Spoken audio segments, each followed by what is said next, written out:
Welcome to this episode in the Sabbatical 101 live coaching series, where I bring you behind the scenes of a real sabbatical strategy session with academics from across disciplines. These live coaching sessions give you insight into the questions and worries fellow academics have about their sabbaticals and the practical strategies and mindset shifts that go into planning a life-changing sabbatical.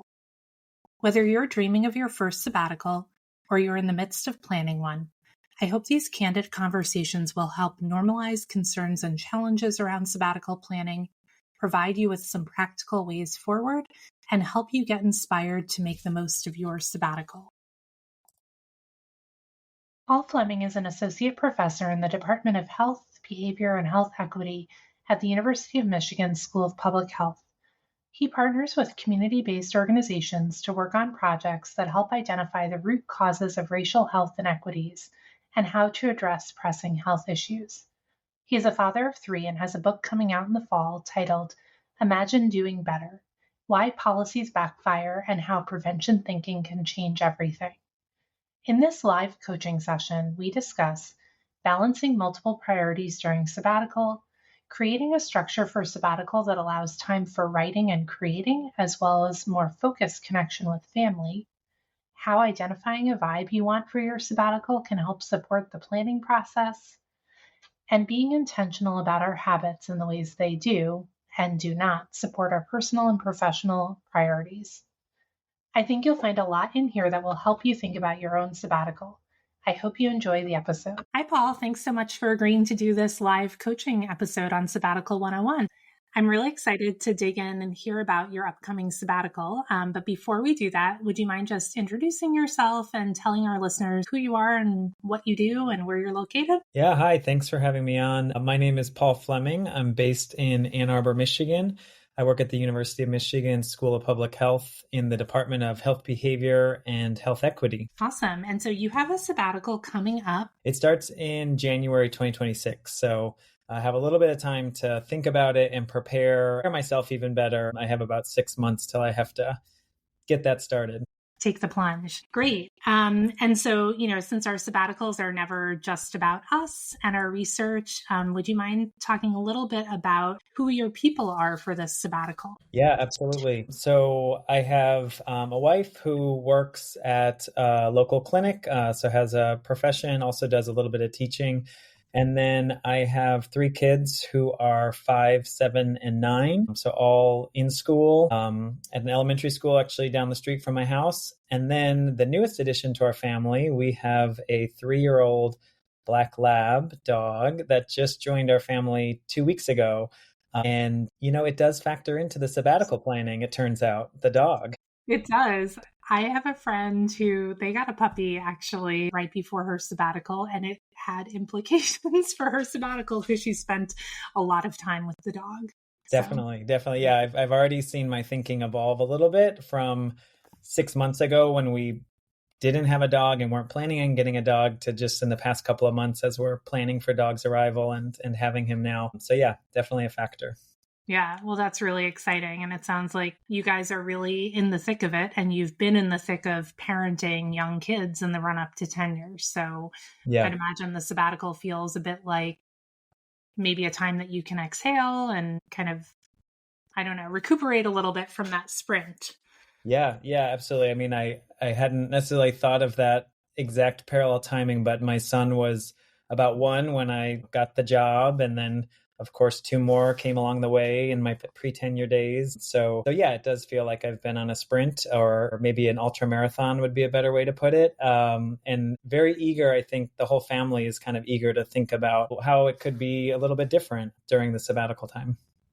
Yeah, so let's talk more about that. Can you tell me about your sabbatical and what you're envisioning for it or what you're hoping to accomplish during that time? Yeah, absolutely. And I'll have to start off by saying, it's quite likely that the things I'm envisioning are maybe 3 or 4 sabbatical worth. So that's part of my problem, is kind of narrowing down. But there's a few different things as I think about sabbatical that I'm eager to pursue or think about. I think one is what you sort of alluded to, is a little bit of a break, getting the opportunity to spend more time with my family, maybe build some new connections with my own family, but also just kind of new routines, break out of the status quo that we've been in for the last several years. So that's kind of one of the things on my mind. Another one is I have a book that I wrote that's coming out in October. It's called Imagine Doing Better, and it's about how we think about building a future society based on equity and other principles. And so I'm very excited about that coming out. And the sabbatical falls just kind of 2 months after the book will be released. And so I'm thinking about how do I promote the book, talk about the book, write op-eds related to, other different ways. Yeah. So having a little bit of more open space in my schedule might allow for some of that. And then I think the third thing that I'll share that I'm thinking about is I have a research team that I've been working with for a few years. And we've just started to get sort of more steady funding. And we're really looking to build a kind of a culture and more cohesiveness within the team and really think about what comes next. And so I do think a sabbatical is good timing for that.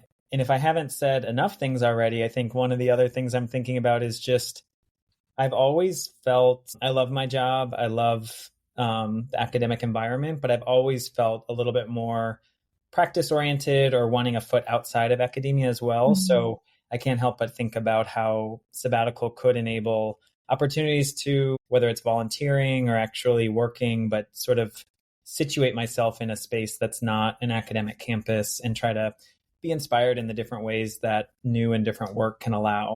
So I don't know that all those things fit well into just a 1 semester sabbatical, but those are all the different things I'm thinking about. Yeah, well, that sounds really exciting. And like there's a lot of opportunity there. And also that a lot of this kind of goes together, right? So this idea of like building new routines and connections with your family, that really resonates for me and this is a lot of my clients are in this place where, to some extent you feel like you've been going on autopilot, and you also had young kids during COVID, right? And I'm sure working in public health, and if your wife is in the health profession, right? I think we're all still recovering in some ways from the effects of that. And we were just talking about this the other day, my husband and I, like remembering what it was like when the streets were quiet and we had no daycare and no school. And it was just, there's still a little bit of stress remembering those Definitely. days.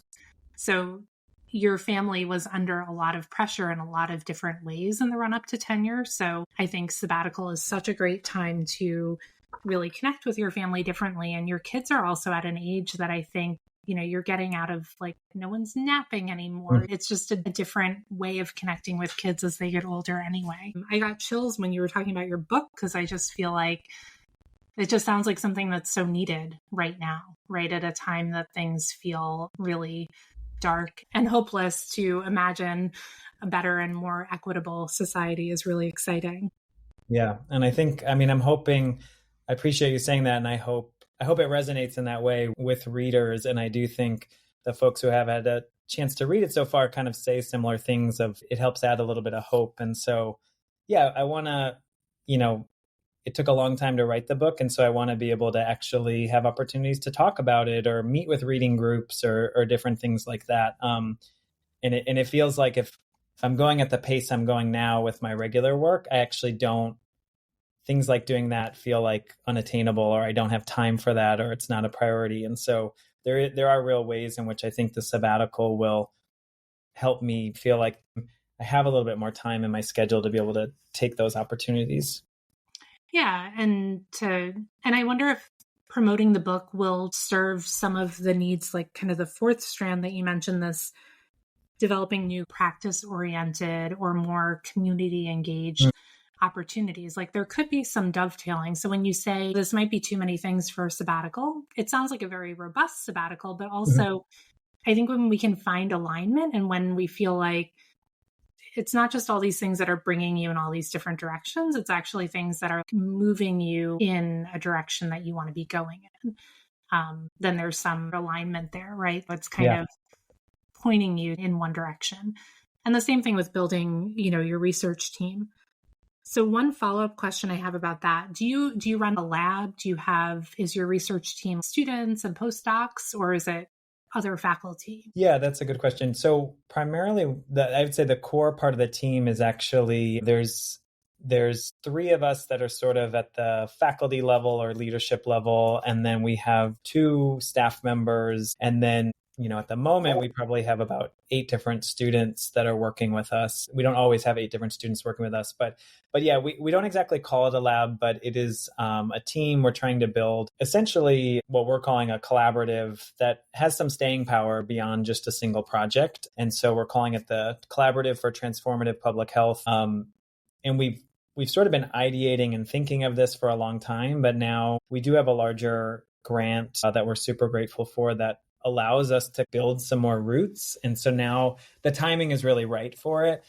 The challenge, I think, for our team is finding the time to actually be intentional about those roots. And so I think, and again, that's where the sabbatical comes in, that might allow us to do that better.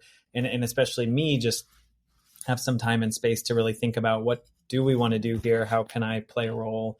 How can I bring other folks on our team together to do that? Yeah, it does sound like having just the bandwidth, like you said before about promoting the book, even if you're in your kind of normal teaching and service and advising load, it can be really hard to just even have time to think about doing one of these things that is so important and foundational, but also requires a lot of thought and intentionality.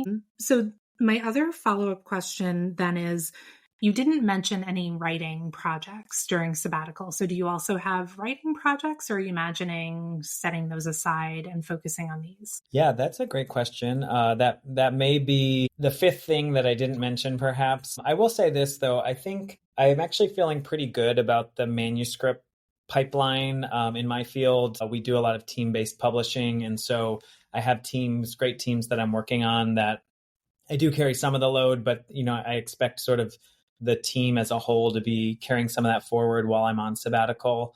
So feeling good about what we're working on, either will be submitting soon or starting to draft and things like that. So that's sort of the more academic publishing side.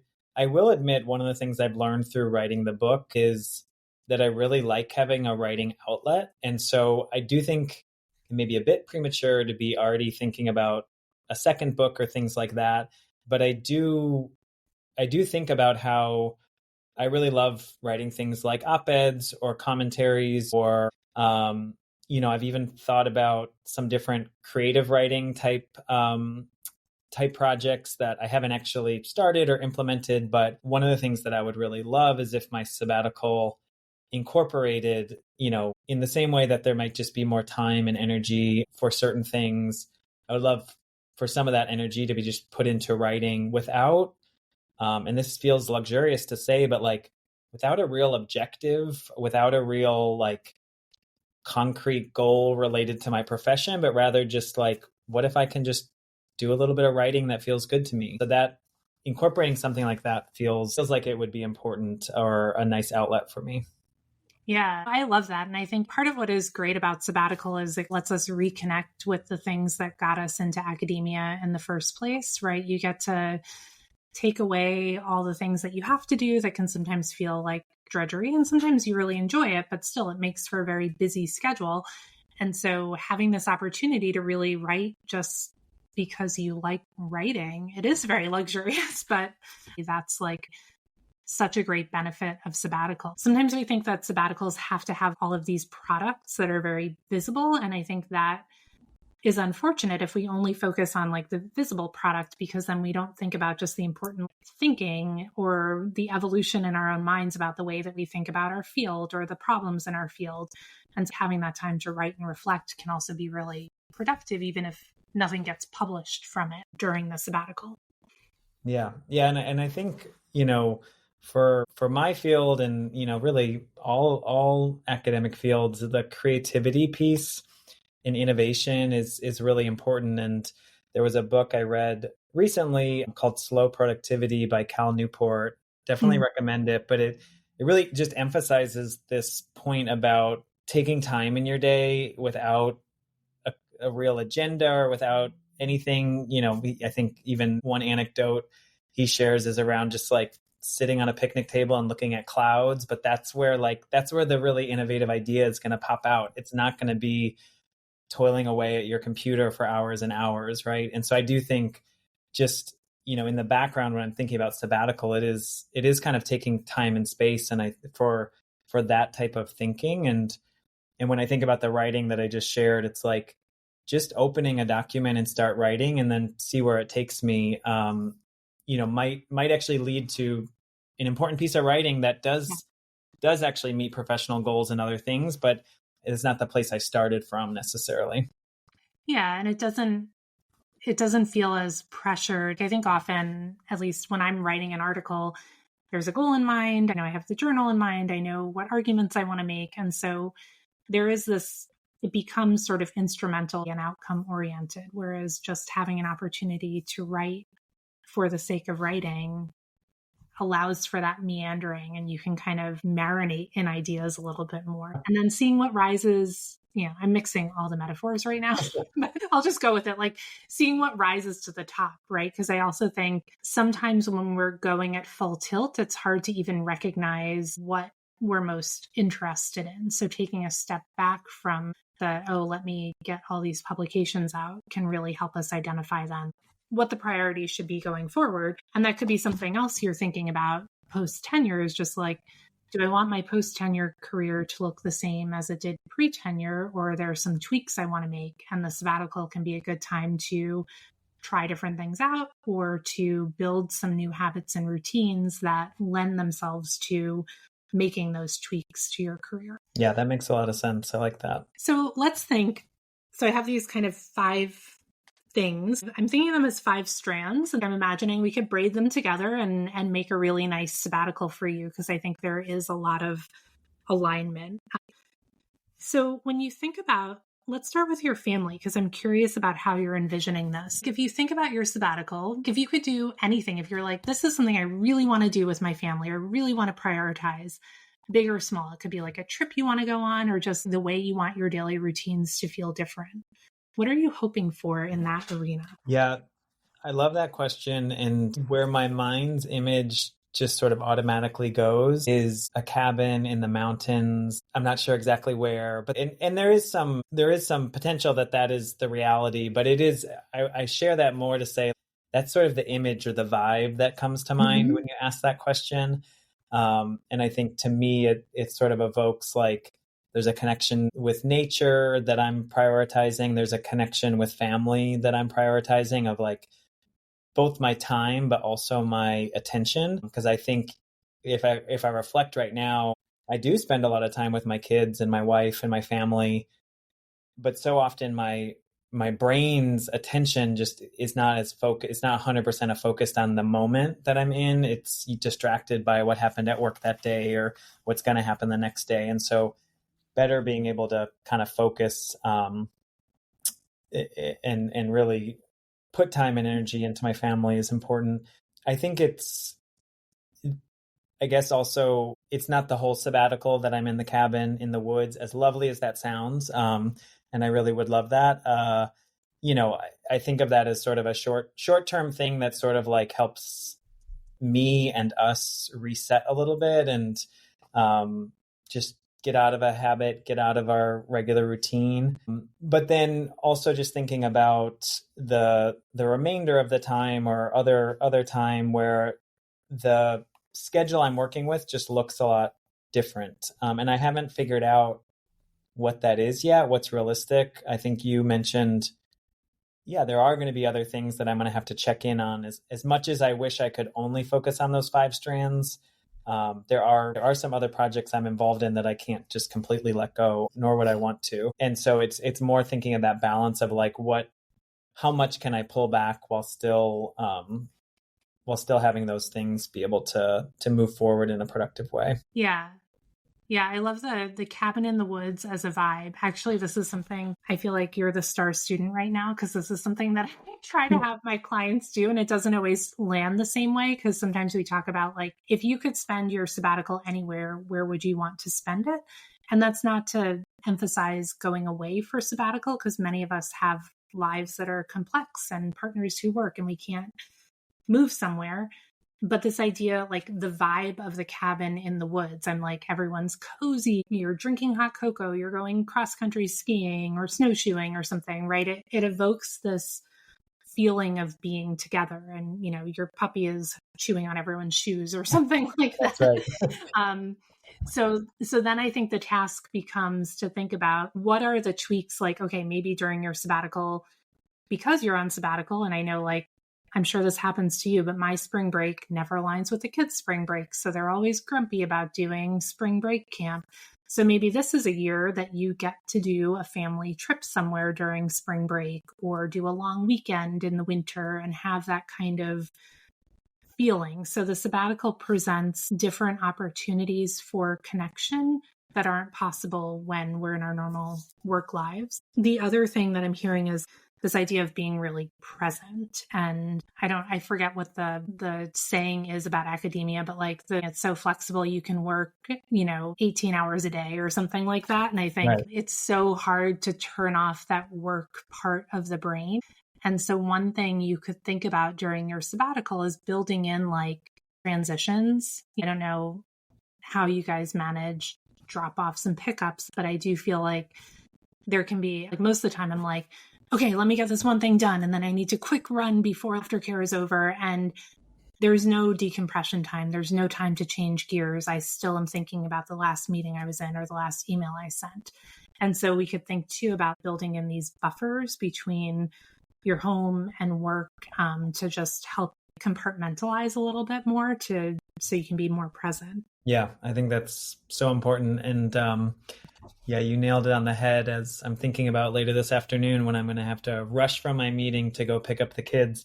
And always there's some loose end untied work-wise. And so, yeah, that transition time, and it actually makes me think of, this may or may not work, but, to what extent could you build that writing time in so that your mind sort of goes to this other place that's not task-oriented and things like that, decompresses before you move into family time. So that, again, speaking to one of those kind of synergies you talked about. Yeah. And maybe when you think of that writing time, you can also think about, where physically do you want to be? Is there like a coffee shop you like to work from? Or is there like your home office or a particular armchair you like to sit in? And kind of creating the environment that feels like writing to you, right? That allows you to almost take on the persona of a writer then, and you're able to let down other distractions. Try to like create a space or a ritual for yourself that signals to your brain and to your body, right now it's my writing time and that's what I'm focused on. And you create an on-ramp and then an off-ramp for yourself from that time. So how do you transition into that? Maybe it's like you go walk the dog, because then, you'll have an hour or two, and then you have some time for writing, and then you transition out of that by, I don't know, making lunch or something like that.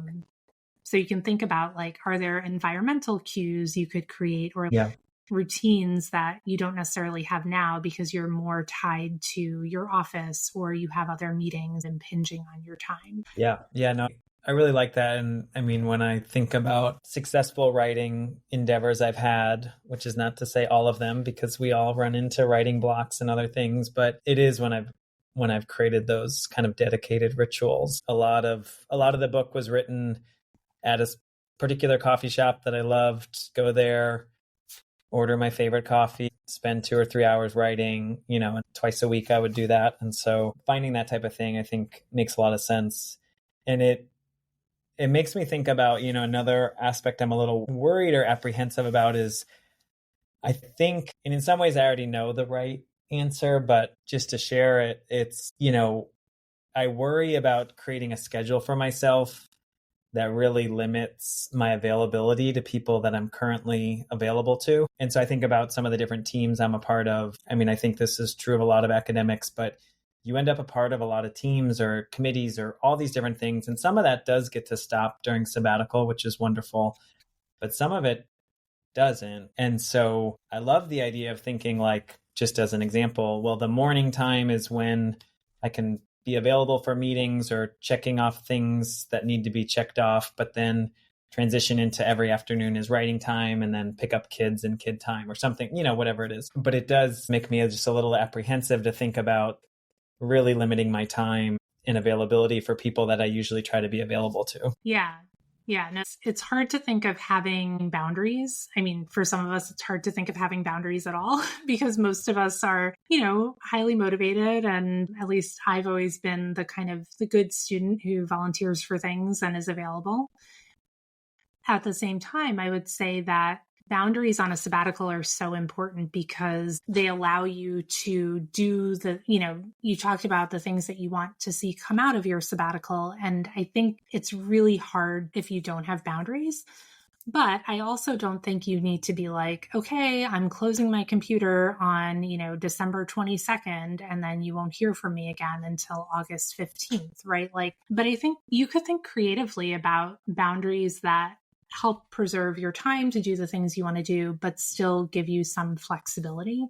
And so some of the things that I've done or I've seen my clients do are, like you said, having this sort of schedule where you do have chunks of the day set aside for writing that are really pretty sacrosanct, and you're going to hold those boundaries so that you know that you have that time. Many of my clients will say they want their writing time in the morning because that's when they feel more focused, and then they're going to limit meetings to afternoons. Lots of people communicate with these teams that they're on in advance and say, here's my availability during sabbatical, and even things like, I'll be checking, I'll be responding to emails about this project on Tuesdays and Thursdays. So, if you need something, you can expect a response then. And so people know you're engaged, you're going to be there, you're going to be reading. And I'm sure that they have ways to get in touch with you if there's a dire emergency. I don't know about you, there were no emergencies when I was on sabbatical. No one needed me that badly. And so I think sabbaticals can be a little humbling because it also gives us an opportunity to let other people take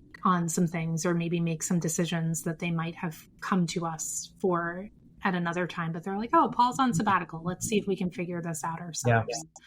Yeah. So I think there are ways of negotiating boundaries that can be a discussion. It doesn't have to be I'm not available, end of story, right? Where you can bring it up with your colleagues in a way that feels very collegial and collaborative, but that also really makes clear for yourself and for others, which parts of your time you're really guarding. And part of that could be time with your kids, right? You might decide to have a rule for yourself on sabbatical that you're not going to check your email after 3 p.m. or something. And so people who are going to email in the evening are going to have to wait until the morning for a response. I think to some extent it kind of trains people then a little bit. I don't know if you do this with your students, but I always try to not respond right away, especially if it's a frantic email, because it's okay, let's give this a moment, let the dust settle. Let's see if any other solutions present themselves. And sometimes they'll write back and say, oh, actually, I figured it out. Okay, great. Yeah, that has been the benefit of being married to a clinician, is you quickly realize that academic emergencies really are not anywhere close to that. There is real life and death situations that happen in this world, but they typically don't happen in academia. So it helps put things in perspective. And I think what I'm taking away from what you're sharing is, figuring out in advance what those boundaries are and just sticking with it. And it's completely reasonable to communicate them to folks and they can fit within it as needed. And also there's some real opportunity. I mean, I work with some really wonderful teams where people can step up into leadership in different ways. And maybe the best way for that to happen is for me to back away a bit. So kind of seeing it as that growth opportunity as well as, as well. So that's helpful. Yeah, I think it feels uncomfortable when you think about it. But my guess is that your colleagues, especially if they're more senior colleagues, they might be like, don't meet with us at all. Just go enjoy your sabbatical, right? Because I think people understand. And then for your, if you have junior colleagues who are on your team, you're also modeling for them. And I think about this a lot with doctoral students. I think we can model, it's not the same thing, but your book is about imagining a better society. And I think we can imagine a better academia that's more supportive of people who want to have identities that are not just defined by their research. And so, I tell my students all the time that my son was born when I was writing my dissertation. And I very quickly realized that I was not going to work 24 hours a day. And if it meant that I didn't get tenure because I wasn't willing to sacrifice my family for my job, then I probably have other skills. There are other things I can do, and even now I really don't work on weekends. I try not to. And my students are like, you don't work on the weekends? So I think when we set boundaries, it helps show people what's possible. Yeah, absolutely. I think that's a great point in the reminder of other people are sort of watching me do sabbatical. And it is, I mean, transformation starts with yourself, right? So being the change you want to see, which I think is a Gandhi quote. If we want to see that in academia, then we got to do it ourselves first. Yeah, for sure. And I think your point about, like, I always tell people, it's not like I'm performing open heart surgery, right? Like, no one needs me that badly. So this idea, like, most of the crises in academia are of our own making. And so we got to keep our egos in check and realize that, our work is important, but it's not always urgent. Yes. Well said. Sometimes it is, but most of the time not. So as you think about this, I'm wondering, what would an ideal day or week look like for you on sabbatical that would give you this connection with your family, the writing time? Yeah, that's such a good way to frame it. I think I lean towards thinking about it in the week lens. And I think, I guess the week I'm imagining is, first off, I do like the idea of really setting up very clear and intentional boundaries for when certain types of work can happen, and they either can squeeze into that or they can't. And so in that sense, I sort of can envision some sort of schedule where, there's, let's say, 3 or 4 hours within a day that a meeting could take place, or a check-in with a staff member, or things like that. Also kind of task-oriented work fits into that this thing needs to get sent, this thing needs to get reviewed. And then there is other time, and I'm kind of focused on the workday part of it, but there's also the full day part of it. So I think before even kind of getting into that day, I like the idea of being up. I usually wake up earlier than the rest of my family. So sometimes that's for exercise, or sometimes that's for doing a little bit of writing. But then really being more present during the kind of breakfast, getting ready. I take my kids to school usually now, and that's a practice I'd like to continue with, but just sort of being part of that flow for the family. Then moving into the workday part that has at least, I'm going to say 3 hours that are more creative. So to me, that means writing. I also think about, that one thread I was talking about of like building a team culture and things like that. To me, you really got to be creative and dream for that piece, even though it is a little more project oriented than writing. And then just, I think some of that is like, with the book, it's gonna mean meeting up with random people for coffee. It's gonna mean reaching out to certain folks and seeing if they're interested in learning more about the book. And it is gonna mean doing book talks at random hours and other things like that. And so making sure that there's space in my schedule for that. And then in the evening time, I think I really do hope to have a different relationship with I'm going to say my phone. The core is a different relationship with my family, but I think one impediment I identify is sort of the phone. I am pretty good about not opening my computer in the evenings and family time. But, if I'm honest, in a downtime, I quickly check email and then it takes my mind elsewhere. So really hope I can kind of just eliminate that practice and just be more present in the evening once the kids are home from school, cook dinner, play with them, probably go to a million different soccer practices because that seems to be our life. Yeah. And then go to bed. Yeah. Well, and I think the nice thing about sabbatical and a million soccer practices is time is just a little more stretched out. So you're like, okay, we can not be continually rushing from one thing to the next. And I think changing the relationship with the phone, I actually think that's such a good way to put it, because you're right. That I think so often prevents us from being present because we get pulled away and you're like, oh, I wasn't thinking about work, but now I just saw this email come in. I actually took my work email off of my phone for my sabbatical, and I use Outlook for work. And so I took my work calendar, like I just completely shifted over to Gmail for my calendar. I was less connected, I think, I wasn't in research collaborations the way you are, so I was able to really shift, but I didn't want to have to open my email to look at my calendar. And so there are definitely, different practices you can think of and habits that you could think of building to create that disconnection. Yeah, I think taking the work email off the phone is a really great one that, I think I will try to do during sabbatical. And frankly, I should probably try to do right now, but I need a little bit of time to adapt to that idea. But yeah, no, I think, it is all about thinking about what is, like, how do I set myself up for success? Because right now there's all these intentions I have, but unless you actually make sort of like structural changes to your life, you're likely to, well, I don't want to inhibit myself, but you might fall short. And so thinking about the different ways to make sure that I'm following through, I think can be really helpful.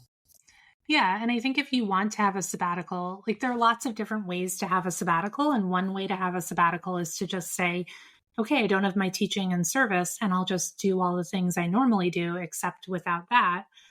I think if you want to have a sabbatical that's transformative, that helps you really think deeply about new directions, or, lean into, like what I'm hearing you say, the creative things, the community engaged parts of your work, the possibility to be in more practice oriented communities, I think that does require an intentional break with some of the habits and routines and building new ones. And then I think then a goal can be, okay, how can these habits and routines not be just for sabbatical, but ideally they're things that you continue on, right? You're not like, oh, sabbatical's over. Now I check my phone every night while I'm hanging out with my kids, right? So ideally this stuff persists in ways that helps you be more sustainable in your career, or have, build the kind of work and family life that you want to have. And I think the thing about academia is many of us have a lot more flexibility and autonomy than I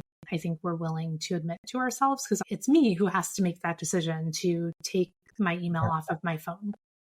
It's me setting the expectations, right? And so I could say, oh, it's because I need to be available to people, but people will be fine. Me responding to that email tonight versus tomorrow morning is not going to make or break anything, probably. Yeah. I mean, there's so many different versions of success in academia. And I think with a lot of varied work styles and practices. And so I think that's part of the trap I think I can fall into sometimes, is like following the best carved path. But the reality is, if I look around, there are examples of people that have taken lots of different paths and still, been successful in a lot of different ways, not just successful in the classical markers, but successful in impact on their communities, or successful in other ways. And so part of the reason I chose this career is that it does have that flexibility to like carve a path that's going to work while still being able to do research and other things that are classical parts of the profession, but you can dabble in a lot of things. And so I think the pre-tenure time was not exactly the time for dabbling, but now there are more potential possibilities. And part of what I hope to do is figure out what that next phase of the career looks like. Yeah, I think that's great. And obviously one of the benefits of tenure is you get to do that dabbling and say, this is what I want to focus my energy on in my career, even if it's not the well-trodden path or the direction most people in your field are going. Well, Paul, this has been such a great conversation, and I really appreciated the opportunity to think with you a bit about your sabbatical. And I hope that you've taken away some, new ideas or insights that'll help you as you think about what it's going to look like. Yeah, thank you so much for the conversation. Definitely a lot of great tips that I will take with me, talk about with my family, try to land on some really concrete strategies and goals and approaches that will carry me through sabbatical. So thank you. Awesome. Thanks so much. I hope you found this episode of Sabbatical 101 helpful and inspirational as you think about your own sabbatical. If you want to read more about sabbaticals or get even more support for planning your own life-changing sabbatical, head over to my website, www.bethanywalinsky.com, to read my blog and for more information about my sabbatical coaching program.